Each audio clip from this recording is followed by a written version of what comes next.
Goeiemiddag almal. Is lekker om met julle te kan gesels vandag.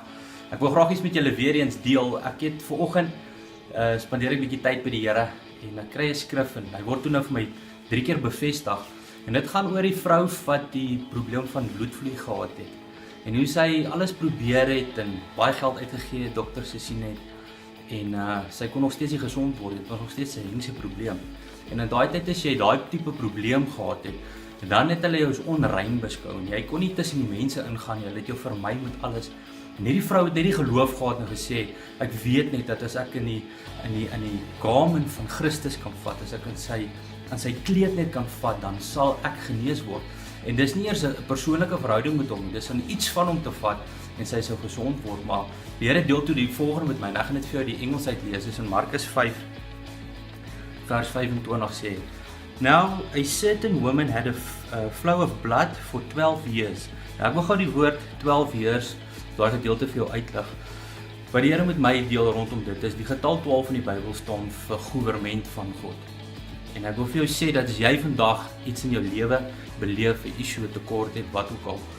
Vandag sê die Here 12 jaar, die goewerment van God tree vandag vir jou in.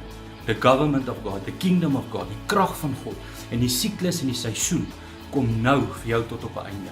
En hoor wat sê hy verder, hy sê, and she had suffered many things from many physicians, doctors.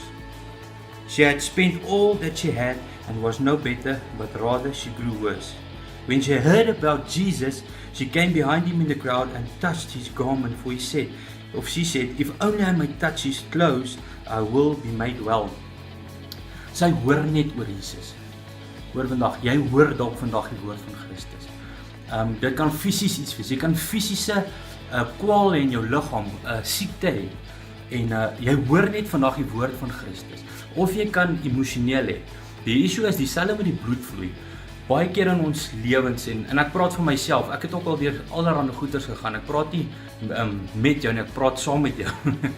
En sê dat dieselfde met die bloedvloei. Baie keer probeer ons lewe vul met geld en ons probeer goed koop en ons probeer dinge doen om onsself heel te kry. En wat ons eintlik doen is ons lewe vloei net al hoe meer eintlik uit ons uit.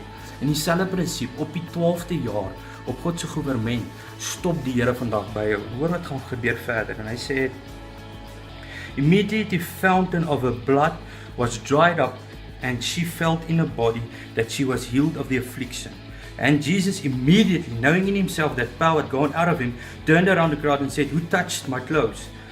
But his disciples said, there are so many among you, and you say, who has touched me? And he looked around to see her who had done this thing. But the woman, fearing and trembling, knowing what had happened to her, came and fell down before him, and she told him the whole truth. And he said to her, daughter, your faith has made you well. Go in peace and be healed of your affliction. Nou wat so mooi vir my is wat Jesus daar doen. Hy sien haar nie van agter af nie en sy vat aan hom en die krag van Christus vloei in haar in en sy word genees, of dit nou vir jou fisies is of emosioneel is. Die eerste ding wat hy doen is hy draai om en sy begin vrees en die rede hoekom hy omdraai is, hy wil hê ek kan net sien hoe hy dit doen. Hy sê vir haar, dame, staan op, kyk my in die oë van aangesig tot aangesig.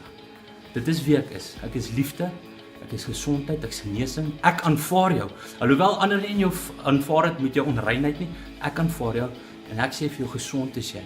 Genees is jy. Hoekom? Ek is lief vir jou. Sy kyk hom in die oë. Vandag dink ek die Here staan by jou. Nie dink nie weer. Die Here staan by jou en hy sê vir jou, kyk jou in die oë. En ek sê vir jou, gesond is jy. Genees is jy. Aanvaar is jy. Want ek is liefde. Ek hoop jy het 'n lekker week en ek vertrou die Here dat hierdie woord kragtig in jou lewe sal manifesteer. Bless jou, bye bye.